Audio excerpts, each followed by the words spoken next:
ಸ್ವಾಮೀಜಿಯವರ ಈಗ ಧರ್ಮ ಮತ ಮತ್ತು ಜಾತಿ ಇದು ಮೂರಕ್ಕಿರೋ ವ್ಯತ್ಯಾಸ ಹೇಳ್ಬೋದಾ ತಾವು? ಬಸವನವ್ರ ಭಾಷೆಯಲ್ಲಿ ಹೇಳ್ಬೋದು, ದಯವೇ ಧರ್ಮದ ಮೂಲವಯ್ಯ, ಸುಖಸ್ಯ ಮೂಲಂ ಧರ್ಮ ಅಂತ.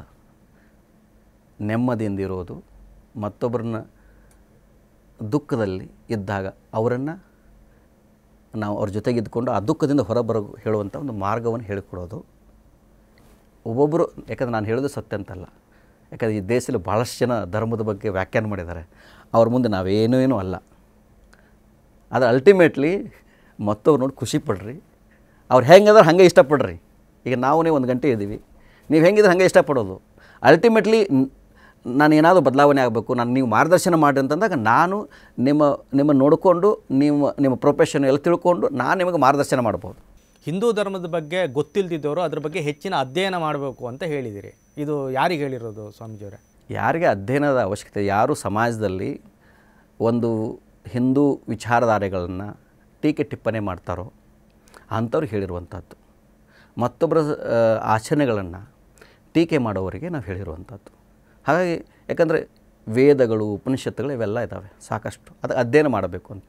ಈಗ ನಮ್ಮದೇ ಶ್ರೇಷ್ಠ ಅಂತಲ್ಲ, ನಿಮಗೆ ಗೊತ್ತಿರಲಿ, ಅದು ಹೇಳಲೇಬೇಕು. ಇವತ್ತು ನಾವೆಲ್ಲ 8 ವಯಸ್ಸಿನಿಂದ ಮಠದಲ್ಲಿ ಬಂದವರು, ಮಠದಲ್ಲೇ ವಚನಗಳನ್ನ ಕಲಿತವರು, 4000 ವಚನಗಳನ್ನ ಕಂಠಪಾಠ ಮಾಡಿದರು ಬಾಲ್ಯದಲ್ಲಿದ್ದಾಗನೇ, ಮಠಗಳಿದ್ದಾಗನೇ. ಆಮೇಲೆ ಸಿದ್ದೇಶ್ವರ ಸ್ವಾಮೀಜಿಯವರು ಅವ್ರ ಗುರುಗಳ ಪಕ್ಕದಲ್ಲಿ ಕೂತ್ಕೊಂಡು ವೇದಗಳನ್ನು, ಉಪನಿಷತ್ತನಗಳನ್ನು ಅಧ್ಯಯನ ಮಾಡಿದವರು. ಅಷ್ಟೇ ಅಲ್ಲ, ಇವತ್ತು ನಾಡಿನಲ್ಲಿ ಬಹಳಷ್ಟು ಜನ ಏನು ಸ್ವಾಮೀಜಿಯವರಿದ್ದಾರೆ, ವಿಶೇಷವಾಗಿ ವಿವಿಧ ಸಮುದಾಯದ ಸ್ವಾಮಿಗಳೇನಿದ್ದಾರೆ. ನಾವು 2000 ಇಸ್ವಿಯಿಂದ 2000 ಈ 4 ಇಸ್ವಿ ಸಂದರ್ಭದಲ್ಲಿ ಮನೆಗೆ ಹೋಗಿ ಬಸವ ತತ್ವವನ್ನು ಪ್ರಚಾರ ಮಾಡ್ತಿದ್ವಿ ನಾವು. ಎಷ್ಟು ಗಂಟೆಗೆ ಅಂದರೆ ಬೆಳಗ್ಗೆ 6 ಗಂಟೆಗೇ ಕರಪತ್ರ ತೆಗೆದುಕೊಂಡು ಅವ್ರ ಮನೆಗೆ ಹೋಗ್ತಿದ್ವಿ. 6 ಗಂಟೆಯಿಂದ 9 ಗಂಟೆಯೊಳಗೆ ಹೋಗಿ ಒಂದು ಸುಮಾರು 100 ಮನೆಗಳಿಗೆ ಹೋಗಿ ಕರಪತ್ರ ಕೊಟ್ಟು, ನೀವು ಬನ್ನಿ ಇಷ್ಟಲಿಂಗ ದೀಕ್ಷೆ ತೆಗೆದುಕೊಳ್ಳಿ, ಬಸವನ ವಿಚಾರ ತಿಳ್ಕೊಳ್ಳಿ ಅಂತ ಬೆಳಗ್ಗೆ ಹೋಗ್ತಿದ್ದೆ. ಯಾಕಂದರೆ 9 ಗಂಟೆ ಅಂತ ಹೋದರೆ ಅವರೆಲ್ಲ ಆಫೀಸ್ ಹೋಗ್ತಾರೆ ಅಂತೇಳಿ ಬೆಳಗ್ಗೆ ಹೋಗಿ ಮತ್ತು ಅದು ಟಿಫಿನ್ ಬಾಕ್ಸ್ ತೆಗೆದುಕೊಂಡು ಹೋಗ್ತಿದ್ವಿ ನಾವು. ಇಳಕಲ್ಲದ ವಿಜಯ ಮಹಾಂತೇಶ್ವರ ಮಠದ ಗುರು ಮಹಾಸ್ವಾಮಿಗಳಿದ್ದಾರೆ, ಅವರೆಲ್ಲ ನಾವು ಬಾಲ್ಯದಲ್ಲೇ ನಮಗೆಲ್ಲ ಟ್ರೈನ್ ಮಾಡ್ತಿದ್ರು. ಅವರು ಹೆಂಗೆ ತತ್ವವನ್ನು ಪ್ರಚಾರ ಮಾಡಬೇಕು ಅಂತೇಳಿ. ಅಂಥ 4-6 ವರ್ಷ ನಾವು ಮನೆಗೆ ಹೋಗಿ ಊಟ ಇಲ್ಲದೇ ಪಾರ್ಕ್ನಲ್ಲೇ ಅಲ್ಲೇ ಲಿಂಗ ಪೂಜೆ ಮಾಡಿ, ಅಲ್ಲೇ ಲಿಂಗಕ್ಕೆ ತೋರಿಸಿ, ಅಲ್ಲೇ ಪ್ರಸಾದ ಮಾಡಿದಂಥವ್ರು ನಾವು.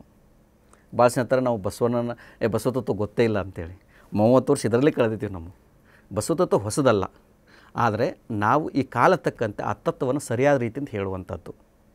ಮತ್ತೊಬ್ಬರ ಭಾವನೆಗಳಿಗೆ ಹೌದು, ಖಂಡಿತ ಕೆಲವೊಂದು ಆಚರಣೆಗಳಲ್ಲಿ ವ್ಯತ್ಯಾಸ ಇದೆ. ಆ ಆಚರಣೆಗಳು ನಾವು ಮಾಡಬೇಕು, ಮತ್ತೊಬ್ಬರ ಆಚರಣೆಗಳನ್ನ ಟೀಕೆ ಮಾಡಬಾರ್ದು ಅನ್ನೋದು ಅಷ್ಟೇ ನಮ್ಮ ಸ್ಟ್ಯಾಂಡು. ನಾನು ಹಿಂದೂ ಲಿಂಗಾಯತ ಅಂತ ಹೇಳ್ತೀನಿ, ನಾನು ಭಾಳ ಧೈರ್ಯದಿಂದ ಹೇಳ್ತೀನಿ. ನಮ್ಮ ಹಿಂದಿನ ಹಿರಿಯರು ಇವತ್ತೇನು ಯಾವ್ಯಾವ ಸ್ವಾಮೀಜಿಯವರು ಎಲ್ಲ ಮಾತಾಡ್ತಾರಲ್ಲ, ಅವ್ರ ಸರ್ಟಿಫಿಕೇಟ್ ತೆಗೆದುಕೊಂಡು ಬನ್ನಿ ಫಸ್ಟ್. ಅವ್ರ ಸರ್ಟಿಫಿಕೇಟ್ ಏನಿದೆ? ಬರೀ ಲಿಂಗಾಯತ ಅಂತಿದೆಯಾ?